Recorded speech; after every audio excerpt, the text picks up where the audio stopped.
በስመ አብ ወወልድ ወመንፈስ ቅዱስ አሐዱ አምላክ። ሊቃውንተ ቤተክርስቲያን፣ ካህናት፣ አባቶች፣ ዲያቆናት፣ ወንድሞች፣ ምዕመናን ወምዕመናት፣ አባቶች፣ እናቶች፣ እህቶች፣ ወንድሞች እንዲሁም ሕፃናት ባሰባሰበን በአምላካችን በኢየሱስ ክርስቶስ ፍጹም ሰላም በእናታችን በንጽሕት ቅድስት ድንግል ማርያም ፍጹም ሰላም እንደምን አላችሁ? ፍጥረትን ሁሉ ፈጥሮ የሚያበላ የሚያጠጣ የድንግል ማርያም ኢየሱስ ክርስቶስ የተመሰገነ ይሁን። አምላክን በድንግልና ጸንሳ በድንግልና የወለደችልን ዘላለማዊት ድንግል እመቤታችን የተመሰገነች ትሁን። ሊቀ መላእክት የመላእክት አለቃ ቅዱስ ሩፋኤል የተመሰገነ ይሁን። ቅዱሳን መላእክት፣ ቅዱሳን አበው፣ ቅዱሳን ነቢያት፣ ቅዱሳን ሐዋርያት፣ ቅዱሳን ጻድቃን፣ ቅዱሳን ሰማዕታት እንዲሁም ቅዱሳት አንስት የተከበሩ ሴቶች ሁሉ ሳይቀሩ እግዚአብሔር አምላክ ባከበራቸው መጠን የተመሰገኑ ይሁን። ለ10 ደቂቃ ከእኔ ጋር አብረን እንቆያለን።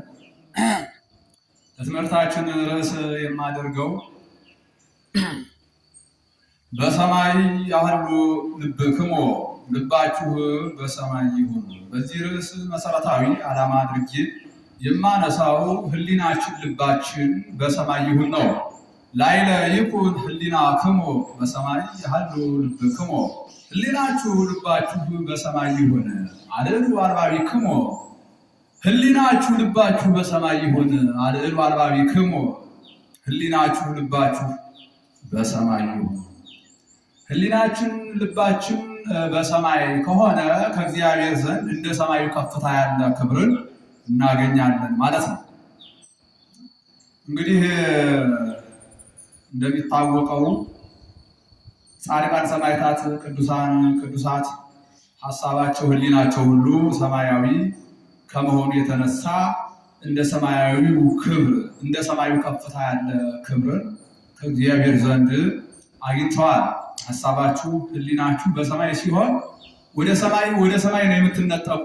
አቡነ ተክለ ሃይማኖት አሁን የምድር መልአክ ናቸውና በዚህ ዓለም ሲኖሩ እንግዲህ ምድራዊ ሆነው ግን አኗኗራቸው እንደ መላእክት ነበረ። ሀሳባቸው ህሊናቸው ሰማያዊ ነበረ። ከዚህ የተነሳ እስከ ስጋቸው ወደ ሰማይ ነው የተነጠቁ። ይገርማቸዋል። እስከ ስጋቸው ማለት ነው። ከ24ቱ ካህናተ ሰማይ ከሱራፌል ጋር ማለት ነው 25ኛ ሆነው በመንበረ ጸባዖት በዚያ ቅዱስ ቅዱስ ቅዱስ እግዚአብሔር ብለው አመስግነዋል፣ ቀድሰዋል። ለተክለ ሃይማኖት በልብሱ ኮከበ ብርሃን ሰረቀ፣ ካህናተ ሰማይ ዘይታጸፉ መብረቀ። ካህናተ ሰማይ የሚለብሱትን የመብረቅ ልብስ ለብሰው አቡነ ተክለ ሃይማኖት 25ኛ ሆነው ቀድሰዋል። ይገርማቸዋል። ህሊናቸው ሀሳባቸው ሰማያዊ ስለነበረ ማለት ነው። በጣም የሚደንቅ ነው ማለት ነው። ለሙንቱ ሐራ ዮሙ ታውቀ ተክለ ሃይማኖት ዜና ወጥዩቀ በእንቲአነ ይተልሉ ጽድቀ፣ ካህናተ ሰማይ ይሴብሑ ሊቀ ተገልቢቦሙ ዘእሳት መብረቀ። የእኒህ 4ቱ ካህናተ ሰማይ ክብራቸው ታወቀ። አቡነ ተክለ ሃይማኖት አይተው ነግረው እኒህ 4ቱ ካህናተ ሰማይ ስለኛ ሲለምኑ እግዚአብሔርን ሲማጸኑ፣ ከዚያ ደግሞ እግዚአብሔርን ሲያመሰግኑ አይተው አባታችን ነገሩ። ልብሳቸው የእሳት እንደሆነ የእሳት ልብስን ተሸፋፍነው የእሳት ልብስን ለብሰው የመብረቅ ልብስን ለብሰው ማመስገናቸውን ይህን ሁሉ አባታችን አቡነ ተክለ ሃይማኖት አይተው ነገሩን። አባታችን አቡነ ተክለ ሃይማኖት ከእነርሱ ጋር የመብረቅ ልብስ ለብሰው እኮ ነው፣ የመብረቅ እሳት ማለት ነው። የመብረቅ ልብስ ለብሰው ቀደሱ አባታችን አቡነ ተክለ ሃይማኖት።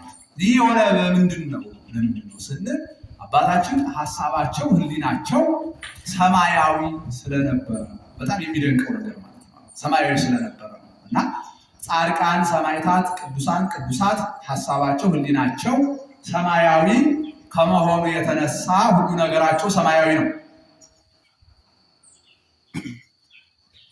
ሀሳባቸው ህሊናቸው ሰማያዊ ከመሆኑ የተነሳ ጻድቃን፣ ሰማዕታት፣ ቅዱሳን፣ ቅዱሳት ብዙ ዋጋ ብዙ ተጋድሎ አድርገዋል።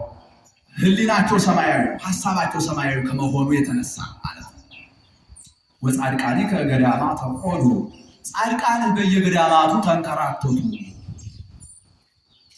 ዳዋ ጥሰው ጤዛ ልሰው ድንጋይ ተንተርሰው ድምፀ አራዊትን ታግሰው ረሃቡን ጽሙን ምንዳቤው ሁሉ ታግሰው በጾም በጸሎት እየተጉ በየገዳማቱ ተንከራተቱ። ለምንድን ነው? ዓለም አልተገባቸውም። ዓለም ንቀው ለምን? ሐሳባቸው ህሊናቸው ሰማያዊ ስለነበረ። አማን መነም ሰማይት ጣይማ ለዛ አለ ሁለት ሰማይታት የዚችን ዓለም ጣይም ናቀው። ወካው ደሞ በእንተ እግዚአብሔር ስለ እግዚአብሔር ደማቸውን አፈሰሱ። ወታገዙ ሞተ መሪራ በእንተ መንግስተ ሰማያት ስለ መንግስተ ሰማያት መራራ ሞትን ታገሱ። ተመልከቱ። ይህ ለምንድን ነው? ስለ መንግስተ ሰማያት ሐሳባቸው ህሊናቸው ሰማይ ላይ ነው። አያት ህሊናቸው ልባቸውን በሰማይ አድርገዋል። ጻድቃን ሰማዕታት ቅዱሳን ቅዱሳን ተመልከቱ። ይህ ሁሉ የሆነ ለምንድን ነው? ሐሳባቸውን ህሊናቸውን በሰማይ በማድረጋቸው ያ ሁሉ ተጋድሎ ማለት ነውና ሐሳባችን ህሊናችን ሰማያዊ ከሆነ እንደ ሰማያዊ ያለ ከፍታ እንደ ሰማዩ ያለ የከፍታ ክብር። እንግዲህ ሰማዩ ከፍታ ነው። ሰማይ ቢኬድበት አይደረስም በእግዚአብሔር ቸርነት ነው እና እንደ ሰማዩ ያለ ከፍታ የሚገኝ ሐሳባችን ሰማያዊ ስናደርግ ነው። ስለዚህ ሐሳባችን ህሊናችን በሰማይ ነው። ሐሳባችን ህሊናችን በሰማይ ሲሆን የእግዚአብሔርን ልጅነት እናገኛለን፣ ጸጋን እናገኛለን፣ ሰላምን ፍቅርን እናገኛለን፣ ትሕትናን ገንዘብ እናደርጋለን። ጸጋ ከእግዚአብሔር ይሰጠናል። ገነትን መንግስተ ሰማያትን እናገኛለን። የዘላለም ሕይወትን እናገኛለን። የእግዚአብሔርን ክብር እንወርሳለን፣ ወራሾቹ እንሆናለን። ይህ ሁሉ የሚሆን ሐሳባችን ህሊናችን ሰማያዊ ከሆነ ነው። ምድራዊ ነገር ከንቱን ነገር ካሰብን ግን ወደ ጥልቁ ነው የሚወርድ፣ ወደ ሲኦል ወደ ገሃነም አጋንንት ይጎቱት ያወርዱናል። ስለዚህ ሁሌ ሐሳባችን ህሊናችን ሰማያዊ ይሆናል። እንደዚያ ከሆነ አጋንንትን እየረገጣችሁ ወደ ላይ ከፍ ከፍ ነው የምትሉ እንደ አቡነ ተክለ ሃይማኖት ማለት አባታችን አቡነ ተክለ ሃይማኖት አቡነ አረጋዊን ሰላምታ ሊጠይቁ ደብረ ዳሞ ይሄዳሉና ደብረ ዳሞ ተራራው ጫፍ ላይ የተጠለፈውን የጠፍር ገመድ እሱን ይዘው ወደ ላይ እያሉ ይወጣሉ እና ሲወጡ ሰይጣን ዛሬም አገኘኋቸው እዚሁ ላይ ጎትቼ ጥዬ እዚህ ፈጥፍጬ ገድዬ ወደ ጥልቁ ወደ ሲኦል ወደ ገሃነም አወርዳቸዋለሁ ብሎ አስቦ ከላይ እሳቸው የሚወጡበትን ገመድ ማለት ነው የጠፍሩን ገመድ ይከረክራል፣ ቆርጦ ይጥላል። እሳቸው የሚወጡበት ከዚያ ከገደሉ ግማሽ ላይ ሲደርሱ ቆረጠው። አባታችን እንኳን ዝቅ ሊሉ 6 ክንፍ አውጥተው ሄደው ተራራው ጫፍ ላይ አሉ። ክንፍ ሲባል ክንፍ አይደለም፣ ጸጋ ነው፣ የእግዚአብሔር ጸጋ። እንዲህ ያለ ክብር አለ፣ እንዲህ ያለ ክብር ይህ ሁሉ ህሊናን ልቡናን ሰማይ ላይ በማድረግ እና ዲያቆናቱ ቀሳውስት ካህናት ማለት ነው መርጌቶች ሊቃነ ጳጳሳት እኒህ ሁሉ አሁን ብናነሳ ሐሳባቸው ልቡናቸው ሰማያዊ ስለሆነ እኮ ነው። እንጀራ በጨው እየበሉ እድሜያቸውን ቃል እግዚአብሔር የሚማሩ ተመልከቱ። ይህ በጣም የሚደንቅ ነገር እኮ ነው። በድጓ ቤት፣ በቅኔ ቤት፣ በቅዳሴ ቤት፣ በአቋቋም ቤት፣ በመጽሐፍ ቤት እድሜያቸው ረሃቡን እንዳለው ችለው ለእንተ ስማ ለማለት ነው። ይህ ሁሉ ነገር ለምንድን ነው? የሰማዩን ነገር በማሰብ እኮ ነው እንጂ እንደ ስጋ ያለ አልገባልኝ። አንዱ ዝም ብለን የጠራውን እየጠጣን ጾሙን እየቆረጥን የሰማውን እየጠጣን ቁጭ ያለን ምን አሰቃየን አላሉ። ሐሳባቸው ህሊናቸው ሰማያዊ ስለሆነ ነው። ይሁሉ ድካም ማለት ሀገራችን በሰማይ ነው ብለው ተዘከሩ መኳንንቲክሙ ዘነገሩክሙ ቃል እግዚአብሔር የእግዚአብሔርን ቃል የነገሯችሁ ዋኖቻችሁን አስቡ እንደተባለ ዋኖቻችሁን አስቡ። ጻድቃን ሰማዕታት ቅዱሳትን አስቡ እንደነሱ ክብር ለማግኘት በመንገዳችሁ ሂዱ እንደተባለ ያንን አስበው ያ ሁሉ ዋጋ የሚከፈል ማለት ነው። እድሜያቸውን ቃል እግዚአብሔር የሚማሩ እንዲህ አሁነው ስርዓተ ሰማይ ተሰራ በምድር የሰማይ ስርዓት በምድር ተሰራ። ከዚያ በሰዓታቱ በማህሌቱ በኪዳኑ በቅዳሴ በዚያ ሁሉ ያመሰግናል። ወንበር ተክሎ ዜማውን ቅዳሴውን መጽሐፉን ምን የሌለ ነገር አለ ያስተምራል ማለት ነው። ይህ ሁሉ ለምንድን ነው? ሐሳባቸው ህሊናቸው ፍጹም ሰማይ ላይ ስለሆነ ምድራዊ ነገርን ትተውታል። ያ ሁሉ ድካም ሐሳባቸው ህሊናቸው ሰማያዊ ስለሆነ ስለዚህ ሐሳባችሁ ህሊናችሁ በሰማይ አድርጉ ነው የተባለው እና የተዋሕዶ ልጆች እናንተ ምዕመናን ወምዕመናት ሐሳባችሁ ህሊናችሁ ሰማያዊ ስለሆነ ከሊቃውንቱ ጋር በማህሌቱ ቀጥ ብላችሁ ቁማችሁ እልል እያላችሁ በቅዳሴው ተሰጥኦ እየተቀበላችሁ ስጋው ደሙን እየተቀበላችሁ እየቆረባችሁ ማለት ነው። ያን ሁሉ ተጋር ለምታደርጉ እመይበላይኩም ስጋው ወልደ ዋለ መህያው ወይ ሰተልኩም ደግሞ አልበኩም ሕይወት ዘላለም የሰው ልጅ ስጋውን ካልበላችሁ ደሙን ካልጠጣችሁ የዘላለም ሕይወት የላችሁ እንዳለ ጌታ ለዘላለም ሕይወት ለመብቃት ሰማያዊ የሆነውን ነገር እያሰባችሁ የክርስቶስ ስጋና ደም የምትቀበሉ ምእመናን ወምእመናት ለምንድን ነው ሲባል ሐሳባችሁ ዲናችሁ በሰማይ ስለሆነ ሀገራችን በሰማይ ነው ብላችሁ በማህሌቱም በቅዳሴው ከሊቃውንቱ ጋር የምትደጉ በክርስቶስ ስም በእናት መብርሃን ስም በጻድቃን በሰማዕታት በቅዱሳን በቅዱሳት ስም በቃል ኪዳናቸው ለመዳን ጥሩን ጠብቃችሁ የሰበውን አርዳችሁ አወራርዳችሁ የምታበሉ የምታጠጡ የምትዘክሩ ይህ ሁሉ ለምንድን ነው ሲባል ሐሳባችሁ ህሊናችሁ እኮ በሰማይ ስለሆነ የሰማዩን ተመኝታችሁ እኮ ነው። በሰማይ ክብር ለማግኘት እኮ ነው። የዚህን ዓለም ከንቱነት እኮ ተረድታችሁት ነው። ሁሉ ነገር አላፊ ጠፊ ከንቱ መሆኑን ተረድታችሁ ነው። ዓለሙኒ ኃላፊ ንብረቱኒ ኃላፊ እስመ ኩሉ ኃላፊ ውእቱ። ዓለምም ንብረትም ምኞትም በዚህ ዓለም ያለው ነገር ሁሉ አላፊ ጠፊ ከንቱ ነው ብላችሁ ተረድታችሁ ምን ይበቃው ለሰብ ለማ ኩሉ ዓለም ረብሃ ወነፍሱ ሐውል። ሰው በዚህ ዓለም ሁሉን ነገር ቢገዛ ነፍሱን ካጣ ምን ይጠቅመዋል ብላችሁ እንዳይፈረድባችሁ በሲኦል በገሃነም እንዳይፈረድባችሁ ፈርታችሁ ሰማያዊውን ነገር ስላሰባችሁ እኮ ነው በመልካምነት በደግነት የምትኖሩ የተዋሕዶ ልጆች እና እኔ ሐሳባችሁ ህሊናችሁ በሰማይ ይሁን ስል የተዋሕዶ ልጆች ምእመናን ወምእመናት ሐሳባችሁ በሰማይ ሳይሆን ቀርቶ አይደለም፣ ልቡናችሁ በሰማይ ሳይሆን ቀርቶ አይደለም።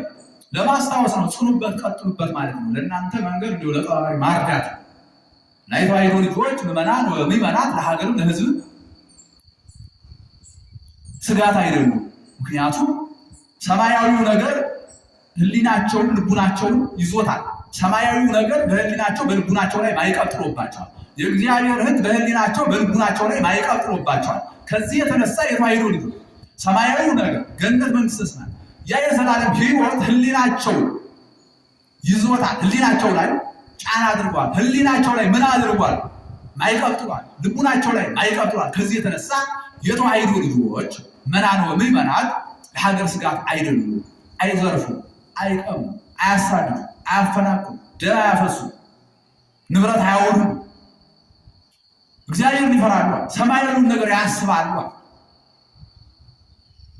አመንዝራነቱ፣ ትውዝፍቱ፣ የምንዝር ጌጡ አይገዛቸውም። ሁልጊዜ ቤተክርስቲያን ናቸው። እግዚአብሔር መማፀን ነው። ሁልጊዜ እንደ ዓለማውያን ሰዎች አይደሉም። እግዚአብሔርን ይፈራሉ። ህሊናቸው ሰማይ ላይ ተሰቅሏል። ልቡናቸው ሰማይ ላይ ተሰቅሏል። ስለዚህ ሟርቱ፣ መተቱ፣ ጥንቆላው የሌለባቸው በዚያ ህይወት ውስጥ የሉ። ጣዖትን አያመልኩም። የተዋሕዶ ልጆች ለምንድን ነው? ህሊናቸው ሰማይ ላይ ተስሏል፣ ልቡናቸው ሰማይ ላይ ተስሏል ማለት ነው። ይህ ስለሆነ ህሊናቸው ልቡናቸው ሰማይ ላይ ስለተተከለ የተዋሕዶ ልጆች እግዚአብሔርን ይፈራሉ። ስለዚህ ለሀገርም ለሕዝብም ስጋት አይደሉም ነው እና እንግዲህ የተዋሕዶ ልጆች ከኛ ምን ይጠበቃል? ሐሳባችሁ ህሊናችሁ ሰማይ ላይ እንደተሰቀለ በዚያው ቀጥሉበት። ስጋዊውን ነገር እንዳታስቡ፣ ከንቱን ነገር እንዳታስቡ። ዲያብሎስ አሁን ከንቱ ነገርን አሰበ። በመላእክት ዓለም አነ ፈጣሪሆሙ ለእሉ ፍጡራን የዝሉ ፈጣሪ እኔ ይሏል። አሁን እኮ የጸጋ አምላክነት ተሰጥቶት ነበረ እኮ እንደ ቅዱሳን መላእክት ይመሰገን ዘንድ የጸጋ አምልኮ ስግደት፣ የጸጋ ስግደት እንዲቀርብለት ስልጣን ተሰጥቶት ነበር። እሱ ግን የባህሪ አምላክነትን ሻተ። የባህሪ አምላክ መሆን አለብኛል። ያ ደግሞ የማይቻል። ስለዚህ እግዚአብሔር ክንድ ወደታች እየጎተተ የታወሮታለው ሲሆን ገሃነም አወሮታል የእግዚአብሔር ክንድ እና ዛሬ እኛ ከትዕቢት ርቀን ከስስት ርቀን ከእንዲህ ያለው የቆሸሸ ግብር ክፋት፣ ኃጢአት፣ በደል ከተባለው ሁሉ ርቀን መኖር አለብን። ክፋት፣ ኃጢአት፣ በደል፣ ርኩሰት የተባለው ሁሉ ቅድም የነገርኳችሁ በደል የተባለው ጣዖትን ማምለኩ፣ ዝሙቱ፣ ርኩሰቱ፣ መዝረፉ፣ መቀማቱ፣ ማሳደዱ፣ ማፈናቀሉ፣ መግደሉ፣ ደም ማፍሰሱ እንዲህ ያለው ልክስክስ ነገር ሁሉ ወደ የት ይዞ ይወርዳል ማለት ነው? ወደ ጥልቁ ወደ ሲኦል ይዞ ይወርዳል። ወደ ገሃነም ይዞ ይወርዳል። ስጋዊ ነገር ስለሆነ ማለት እና ሐሳባችሁ ምድራዊ ከሆነ ሐሳባችሁ ከንቱ ከሆነ እንደ ስጋውያን የምታስቡ ከሆነ ማለት ነው ኃጢአትን ርኩሰትን የምታስቡ ከሆነ ወደ ላይ እንደና ወደ ሃይማኖት መንጠቅ የለም። እስከ ስጋ ወደ ላይ ከፍ ከፍ ማለት የለም። ሐዋርያው ቅዱስ ጳውሎስ እስከ ሦስተኛው ሰማይ ሁሉ ተነጥቋል። ከፍ ከፍ ማለት አይገኝም። ስጋዊ ነገር የምታስቡ ከሆነ ወደ ታች ነው የምትሆኑ። በስጋዊ ነገር ከተጓዛችሁ አጋንንት የእናንተን እግር ይዘው ወደ ሲኦል ወደ ጥልቅ ወደ ገሃነም የሚያወርዷችሁ። ስለዚህ ከንቱን ነገር እንተውና ሀሳባችንን ልቡናችንን ሰማያዊ እናድርግ ነው። ሰዓትም የለንም፣ ሌላ ጊዜ እንማማራለን። ወስብሐት ለእግዚአብሔር።